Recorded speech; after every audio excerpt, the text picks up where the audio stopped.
Hello there, Cookies here with turn 29 of EA Vanheim in the Noob Orange lobby. So let's go ahead and see what we've got. We got more corpsemen. Let's see, we got our big battle between Caelum and Fomoria in the Fields of Gold. So let's go ahead and see what happens.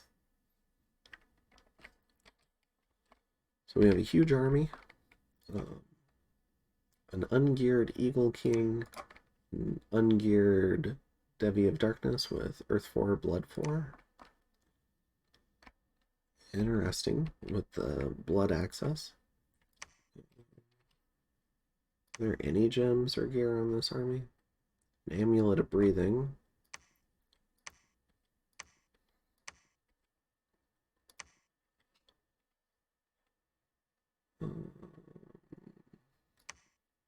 Yeah, no gems. Alright, so we have no gems the Caelum army fighting no gems the Fomorian army. If so, I was suggesting to Caelum to have all the birds on attack rear to wipe out the skeleton casters. Maybe you'll get lucky and kill like commanders like this Fomorian king. But we'll see what happens. Regardless, we have a line of unmarked in the front, followed by a line of spearmen, followed by the Fomorian giants. I thought these guys were sacred. Maybe I just clicked on the wrong one. Then we have the Fomorian king and the Numidian sorceresses in the back. And over here, we just have a ton of birds. So let's see how it goes.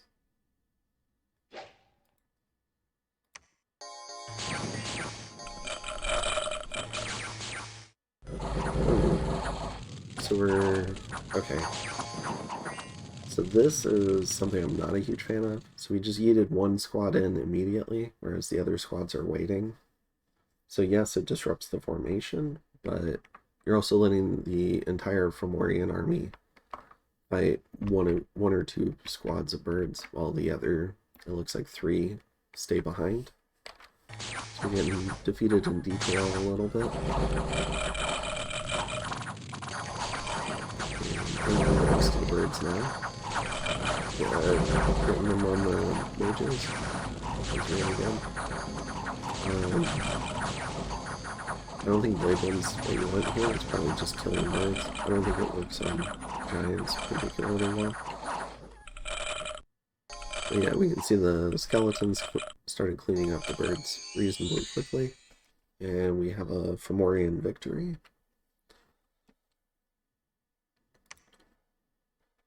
Oh, let's see, looked at the wrong one. So in this one, we lost 250 birds. They killed 3 sorceresses and just a handful of giants, which is a little bit unfortunate. One other thing I wanted to point out in this battle is a lot of these Fomorian troops are diseased, and a good number of them are, well, maybe not as many as I thought.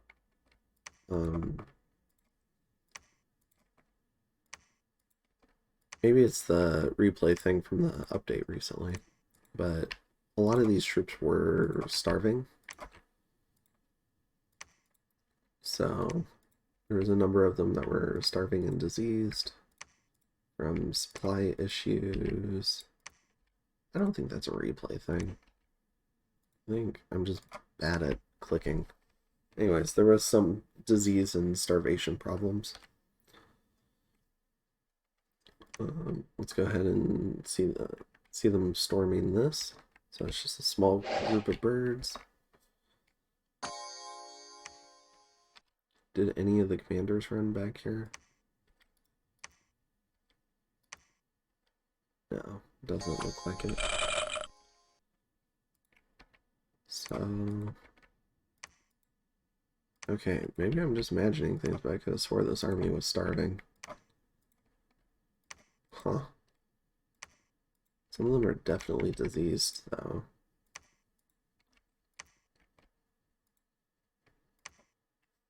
Alright.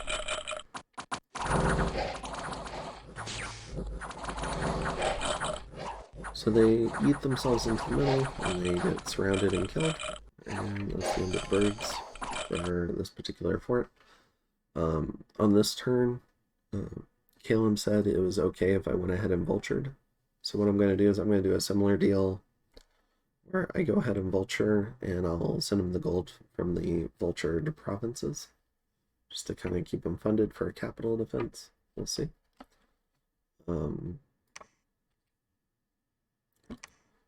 We actually avoided a bad event, which is amazing, because that's in Marverny. So I would love bad events to not happen there. And we patrolled out a scout, which is okay. And we got the fisherman. Alright. So we're going to go ahead and send one raiding group here, just a few Huskarls and a Vanhurst. We're sending the fisherman with a Jarl who has a great sword. He's going to do false fetters, kind of like last time. And move into this underwater area with the fisherman. And then we're moving this guy through, doing more site searching, moving chaff over here. I mean, potentially I could take this fort. So it's got 250 wall integrity, but wouldn't mind taking another coastal fort. This I think is a little bit too, this would be too close to Fomoria. So I imagine Fomoria would be upset if I took that. But maybe he won't mind about down here along the Ubar border. And yeah, continuing to build some palisades. We did have the palisades in the east come up. So we've got a fortress going up here, but we're also building a lot of temples. So 1, 2, 3 temples. So that's where all the money's going this turn, besides capital recruitment. And the idea behind building all these temples as a priority is I still have a lot of provinces that don't have my dominion, and I don't have the worst dominion. So I'd like to get my candles spread through all of these provinces so I can actually get more money. So I think these temples will kind of help pay for themselves by just increasing the income in the area, especially from the Marverny lands. Also making a thistle mace. And getting some earth boots, another storm spool, and a dwarven hammer, because construction's starting to take off with construction 4. So it'd be good to have another hammer. And yeah, so continuing to move around, we're claiming the throne this turn. This guy's going to take over building duties. So soon I'll have +1 reinvig, 2 more dom candles here. So I'm getting the equivalent of 5 temples this turn, 2 more earth gems, and access to gnomes, even though I don't have a lab or a temple here yet. So yeah, just trying to get our dominion spread around. We are moving this Vanadrot, yeah, with a bunch of sacreds closer to the Helheim border. And the reason for that is Helheim's got this fort under siege. Fomoria's army is nowhere near this throne. So this army, what it's going to do is it's going to go here and just be ready in Feral Woods. And if we need to, we will attack the Old Giant Woods. And see if we can put that throne under siege. And then Ubar's taken these 2 thrones, which are both thrones that Helheim or Ubar would need for a throne rush. Oh, which reminds me, I don't think we watched that one. did we? Yeah, sorry. Missed a couple of battles there. So we have the very stealthy, glamored army of Ubar moving in to take on the throne. And these guys have some shock resistance, but not enough for Springhawks, so a number of them are getting stunned.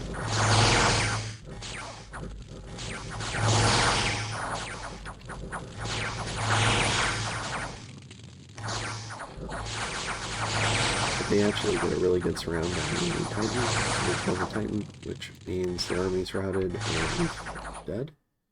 So Ubar has killed the throne, losing 20 gen. And, oh, this is another cool battle. Oh man, can't believe all this stuff I forgot to show you guys. Alright, so Ubar, or not Ubar, Abyssia brings in a line of Burning Ones to take on the most ridiculous indie province I've ever seen. So we have this Lamia Queen here with Death 2, Nature 3, Blood 2, and some gems and some blood slaves. We have a number of commanders in this. So we have some Lamia commanders and some Eton commanders. So you can see the... Yeah. What was it? This guy? Yeah, this guy with the leadership. There we go. And this guy with the leadership. Then we have a large number of breath attack monsters. So Dragon Gas, from multiple Draco Lions. We have a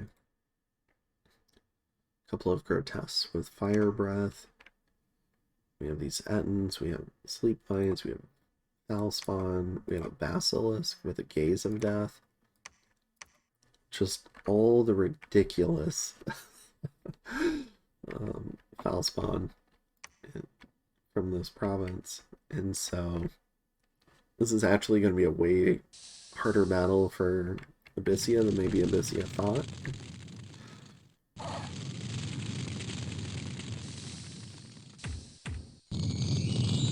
So out comes the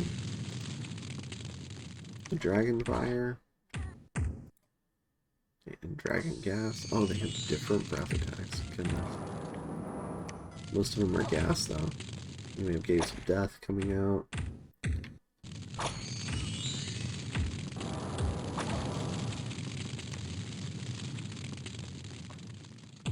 So as they march through the monsters, we see we get a really early route and army route out of the Lamias.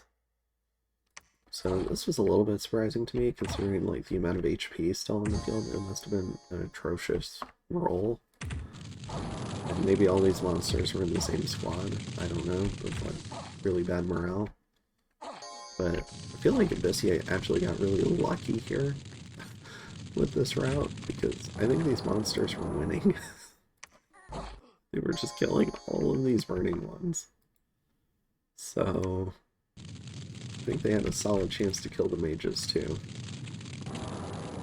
So a little bit of a disaster for Abyssia, but also gets bailed out a little bit because all the commanders are running off the field and they don't actually have to kill all of these monsters that the independent Lamias had summoned. So, alright. So Abyssia loses 22 sacreds, which is a lot. Probably several turns worth of production. Ubar takes their, I believe it's their third throne. Let's go ahead and take a look. Yeah, so Ubar has 3 thrones. So Ubar is 2 thrones away from winning.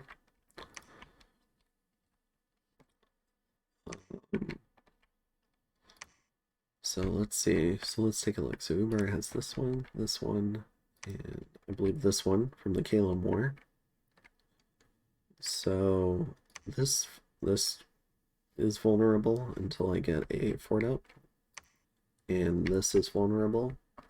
So maybe, just maybe, we'll see an Ubar Throne Rush over the intern, where they kill my army here, and they take this throne from Fomoria, and if they're able to claim everything, then they just win. So that would be a really impressive, like, turn 29 Throne Rush. So we'll see if it happens. I have reorganized this army a little bit to be a little bit more defensive.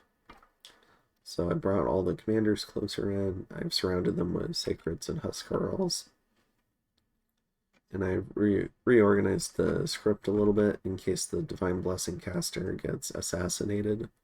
So everyone else will still do a blessing, and hopefully that'll cover some of the Sacreds as well. And then they're doing the rest of their script. I should probably replace Air Shield with Blessing as well. But just in case Ubar brings some sneaky desert warriors, I decided to leave Air Shield. So, yep. Oh, and a little bit more vulturing that we're doing over here. So we're bringing Vanheim with some Sacreds to each one. So that should be more than enough to clear PD for these two provinces. And that'll be nice because it'll give me more of the former Marverni lands. And we're taking this, and we're taking this. So we might grow 4 provinces without directly attacking, someone who's willing to defend themselves like Fomoria. So growing a lot by vulturing right now. Just need to keep an eye out on the throne situation. Because I guess this Ubar force could also fly over here, and that would be equally bad. So gotta be careful, and I will see you in the next turn. This is my current turn. So yeah, we'll see if the game's over on turn 30. Have a good one.